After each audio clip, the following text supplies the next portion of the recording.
Naranasan mo na bang makahawak ng isang lumang barya at mapaisip kung saang mga kamay na ito dumaan sa loob ng mahigit isang siglo?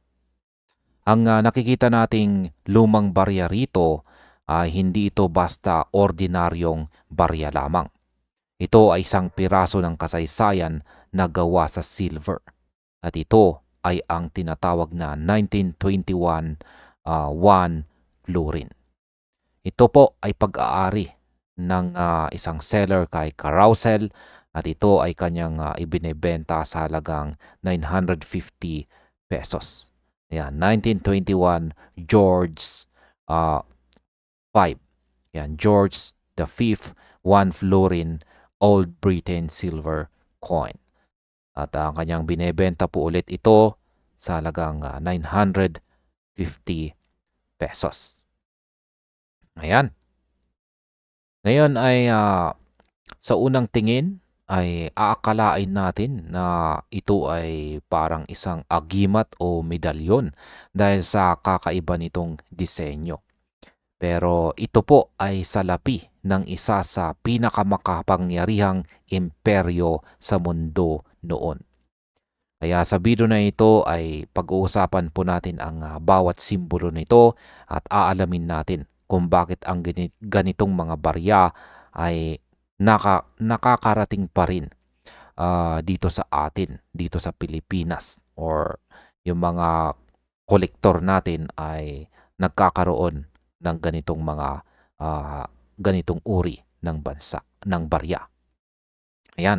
Ngayon ay sino nga ba ang nasa larawan at ano ang ibig sabihin ng mga nakasulat sa baryang ito? Simulan po natin sa pagsusuri sa overside o harapan ng barya.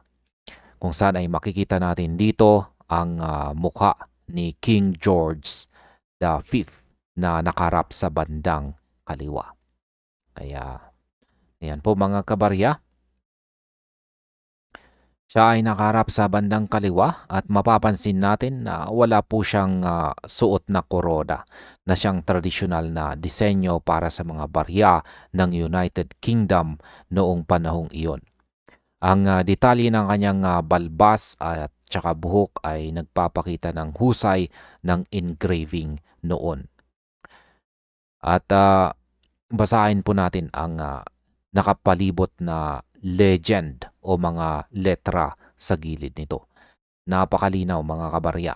Sabi rito ay Georgievs VDG Brit OMN tapos Rex FD IND IMP. Ayan, mukhang komplikado pero ito ay pinaikling Latin. Sa English, ang ibig sabihin nito ay George the Fifth, by the grace of God, King of all the Britons, Defender of the Faith, Emperor of India. Yan. Dito pa lang makikita na natin ang historical context. Noong 1921, sakop pa ng British Empire ang India. At bagamat ang Pilipinas ay nasa ilalim ng American colonial rule noong taong 1921, ang impluensya ng Britain sa Asia ay napakalakas dahil sa mga kalapit nating bansa tulad ng Hong Kong, Malaysia at Singapore na pawang mga kolonya nila. Ang mga ganitong barya ay madalas na bitbit ng mga mangangalakal at manlalakbay na tumatawid sa karagatan ng Southeast Asia. Kaya hindi po nakapagtataka na nakakakita tayo nito sa mga antique shops o surplus dito sa atin ngayon. Ngayon ay pag-usapan naman natin ang tungkol sa mga shields or kalasag na makikita natin sa kanyang reverse or likurang bahagi. Ayan, meron po siyang dalawang larawan dito. Mukhang mas malinaw po ito. Kaya ayan, ito ang paborito ko pong parte dahil sa ganda ng symmetry nito or pagkakadisenyo nito. Makikita po natin ang apat na crowned shields na nakaayos sa forma ng cross. Yan ang dalawang shields na may tatlong leon ay sumisimbolo po sa England. Ang shield na may lion rampant o nakatayong leon ay para po sa Scotland. Ang shield na may harp or alpa ay para naman sa Ireland. Sa gitna ng mga ito, makikita po ang apat na scepters na may iba't ibang finials o dulo, kung saan ay sumisimbolo ito sa kapangyarihan ng monarkiya. Ang denominasyon ay nakasulat po sa itaas bilang 1 florin. Ang isang florin ay katumbas po yan ng 2 shillings or 1/10 ng isang pound. Noong panahon ng 1921 sa Pilipinas, dito po sa ating bansa, habang ginagamit natin ang US Philippine Peso, ang halaga po ng florin ay malaki na noon kung ikukumpara sa palitan ng salapi. Isipin po ninyo, ang mga silver coins na tulad nito ay may intrinsic value o tunay na halaga dahil sa pilak na taglay nito. Hindi tulad ng mga barya natin ngayon na gawa sa base metals. Ano naman po ang metallic composition? Yan, metallic composition at bakit mahalaga ang taong 1921. Ayan. Bakit napakalaga ang taon na 1921? Napaka-importante po ng taong 1921 sa kasaysayan ng British numismatics. Bago ang taong 1920, ang mga British coins ay gawa sa sterling silver o 92.5% silver.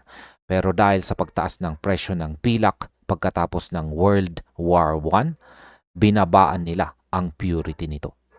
Kaya ang 1921 1 florin ay gawa po sa 50% silver at saka 50% manganese or copper alloy. Kahit na bumaba po ang silver content nito, nanatili itong mahalaga.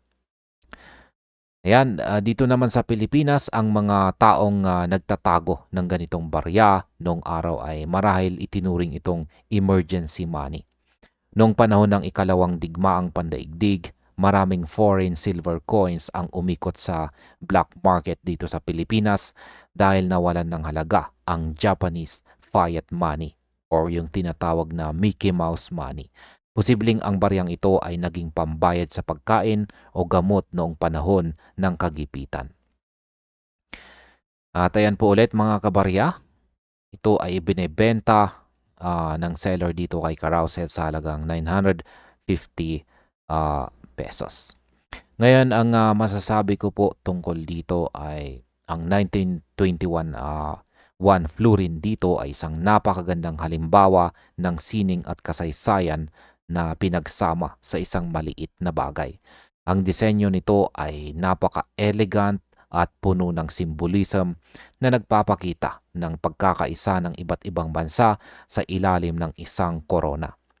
Bagaman hindi ito native coin ng Pilipinas, ang pagkakaroon nito sa ating bansa ay patunay na noon pa man tayo ay konektado na sa malawak na mundo ng kalakalan. Kung makakakita ka ng ganitong barya, huwag mo lang itong tingnan bilang piraso ng metal, kundi isang bintana sa nakaraan na nagpapaalala sa atin ng yaman ng kasaysayan. Maraming salamat sa panonood mga kabarya at hanggang dito na lamang tayo.